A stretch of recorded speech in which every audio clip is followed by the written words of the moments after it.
ఏ మానవుడైతే మనస్సు దేవుడు ఇలా ఉంటాడు అని భావిస్తాడో అతడు పాపం చేసిన వాడు అవుతాడు. తదేవ బ్రహ్మత్వం విద్ధి నేదం యది తముపాసతే.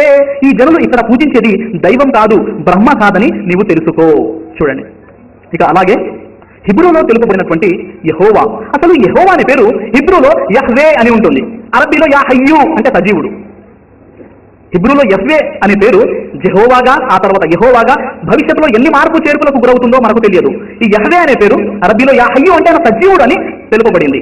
అయితే చాలా మంది సోదరులు యేసు అన్న యెహోవా అన్న ఒకరేనండి అంటారు. ఇది చాలా పెద్ద పొరపాటు. ఈ విధంగా యెహోవా అనే పేరు కూడా తన అస్తిత్వాన్ని కోల్పోయింది.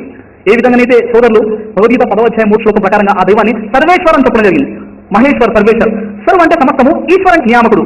నియామకుడు దాని అర్థం ఈశ్వర్ అంటే. కానీ ఈశ్వర్ అనగానే మన హైందవ సోదరులు మెడలో పాము, పక్కన పార్వతి, వెనక హిమాలయ పర్వతాలు, తలపై గంగా ఉన్నటువంటి శివుల వారు అనుకుంటారు. ఆ శివుడు వేరు, ఈ సర్వేశ్వర్ వేరు. అదేవిధంగా ఇక్కడ యేసు వేరు, యెహోవా వేరు. ఎవరైతే యేసు యెహోవా ఇద్దరు ఒకటి అనుకుంటారో ఇది చాలా పెద్ద పొరపాటు.